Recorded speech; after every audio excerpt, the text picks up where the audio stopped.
मेरा ख्याल है कोई 10 ਤੋਂ 12 ਮੱਝਾਂ ਹੋਣੀਆਂ ਜਿਨ੍ਹਾਂ ਦੀ ਖਰੀਦਦਿਆਂ ਦੀ ਵੀਡੀਓ ਲਾਈ ਹੈ ਮੈਂ ਪਿਛਲੇ 5-6 ਦਿਨਾਂ 'ਚ। ਬਾਹਰ 'ਚ ਵੀ ਹਰ ਪਾਸੇ ਬੇਸ਼ੁਮਾਰ ਪਾਣੀ ਆਇਆ ਹੈ।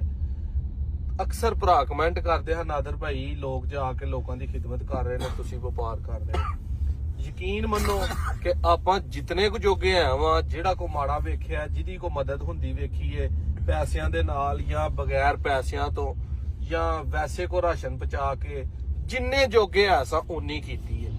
ਲੇਕਿਨ ਕਿਸੇ ਦੀ ਮਦਦ ਕਰਕੇ ਪੂਰੀ ਜ਼ਿੰਦਗੀ ਹੀ ਤੁਸੀਂ ਮੈਨੂੰ ਨਹੀਂ ਵੇਖੋਗੇ ਕਿ ਅਸੀਂ ਕਿਸੇ ਦੀ ਮਦਦ ਕਰਦਿਆਂ ਦੀ। ਜਾਂ ਬੇਸ਼ੱਕ ਕੋਈ ਵੀਡੀਓ ਚਾੜਨਾ ਗੁਨਾਹ ਨਹੀਂ, ਲੋਕ ਚਾੜਦੇ ਨੇ, ਚਾੜਨੀ ਚਾਹੀਦੀ ਹੈ, ਆਪਣਾ ਆਪਣਾ ਸ਼ੌਕ ਹੈ, ਫੈਨ ਫਾਲੋਇੰਗ ਉਹਨੂੰ ਹੀ ਮਿਲਦੀ ਹੈ ਜਿਹੜਾ ਅੱਛੇ ਕੰਮ ਫਲਾਹੀ ਕੰਮ ਕਰੇ। ਲੇਕਿਨ ਸਾਡੇ ਅੰਦਰੋਂ ਨਹੀਂ ਆਵਾਜ਼ ਆਉਂਦੀ ਕਿ ਅਸੀਂ ਕੋਈ ਕੰਮ ਕਰੀਏ ਤੇ ਉਹਦੀ ਆਪਾਂ ਵੀਡੀਓ ਜਿਹੜੀ ਉਹ ਚਾੜੀਏ। ਇਸ ਦਫਾ ਇਸ ਲਈ ਬਾਹਰ ਦੀਆਂ ਜਿਹੜੀਆਂ ਖਰੀਦਦਾਰੀ ਦੀ ਵੀਡੀਓਜ਼ ਨੇ ਉਹ ਬਹੁਤ ਘੱਟ ਬਣੀਆਂ ਨੇ। ਮੇਰਾ ਖਿਆਲ ਹੈ 6-7 ਵੀਡੀਓ ਬਣੀਆਂ ਹੋਣਗੀਆਂ। ਮੱਝਾਂ ਸੁਬਾ ਕੋਲ ਆਪਣੇ ਘਰ ਪਹੁੰਚ ਜਾਣੀਆਂ। 8 ਤਰੀਕ ਰਾਤ ਦਾ ਟਾਈਮ ਹੈ। ਮੈਂ ਉਸਤਾਦ ਹੋਰੀ, ਭਾਈ ਨਾਸਰ ਤੇ ਕਾਲੂ ਵੀਡੀਓਗ੍ਰਾਫਰ ਆਪਾਂ ਜਿਹੜੇ ਆ ਉਹ ਨਿਕਲ ਪਿਆ, ਵਾਪਸੀ ਜਾ ਰਹੇ ਆ। ਹਾਲਾਤ ਇੱਥੇ ਬਹੁਤ ਬੁਰੇ ਨੇ। 3 ਮੱਝਾਂ ਹੋਰ ਨੇ, ਤਕਰੀਬਨ 21 ਮੱਝਾਂ ਲਈਆਂ ਨੇ, ਵਿੱਚੋਂ ਕੋਈ 14-15 ਸੂਈਆਂ ਨੇ ਤੇ 7-8 ਗੱਭਣਾਂ ਨੇ। ਤੇ ਰੇਟ ਵਾਲੇ ਪਾਸੇ ਅਗਰ ਜਾਈਏ ਤੇ ਕਹਿੰਦੇ ਨੇ ਲੋਕ ਵਧਿਆ ਕੋਈ ਘਟਿਆ, ਲੇਕਿਨ ਰੇਟ ਸਟੇਬਲ ਹੈ, ਮਕੂਲ ਰੇਟ ਹੈ। ਆਮ 5 ਤੋਂ 6 ਲੱਖ ਦੇ ਵਿੱਚ ਦਰਮਿਆਨੀ ਮੱਝ 10-12 ਕਿਲੋ ਦੁੱਧ ਵਾਲੀ ਲੱਭ ਜਾਂਦੀ ਹੈ। ਜੇ ਕਿਸੇ ਵੱਧ ਵਾਲੇ ਪਾਸੇ ਜਾਣਾ ਤਾਂ ਉਹਦੇ ਵੱਧ ਪੈਸੇ ਭਰਨੇ ਪੈਣੇ ਨੇ।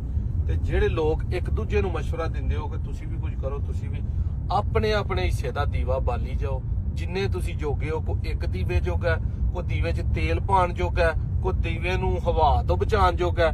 ਬਸ ਦੀਵਾ ਬਾਲੀ ਜਾਓ। ਨਹੀਂ ਬਾਲ ਸਕਦੇ ਤੇ ਕਿਸੇ ਦੇ ਬਲੇ ਨੂੰ ਬੁੱਝਣ ਨਾ ਦਵੋ, ਉਹਦੀ ਹਵਾ ਡੱਕੀ ਜਾਓ।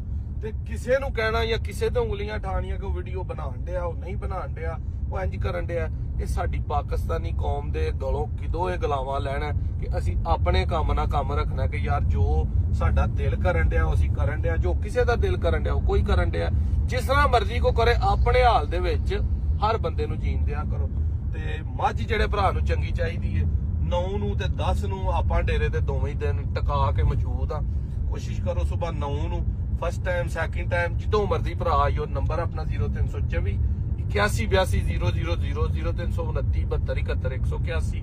ਇਹਨਾਂ ਦੋਵਾਂ ਨੰਬਰਾਂ ਤੇ WhatsApp ਕਰ ਲਓ, ਫੋਨ ਕਰ ਲਓ। ਲੋਕੇਸ਼ਨ ਆਪਣੀ ਪੀਓ ਚੱਕ ਪਿੰਡ, ਤਹਿਸੀਲ ਡਸਕਾ, ਜ਼ਿਲ੍ਹਾ ਸਿਆਲਕੋਟ, ਮੋਤਰਾ ਬਡਿਆਣਾ ਰੋਡ ਦੇ ਉੱਤੇ UPL ਬੈਂਕ ਦੇ ਬਿਲਕੁਲ ਬੈਕ ਸਾਈਡ ਤੇ ਆਪਣਾ ਡੇਰਾ। ਸੌਖੀ ਲੋਕੇਸ਼ਨ ਹੈ, ਮੋਟਰਵੇ ਤੋਂ ਵੀ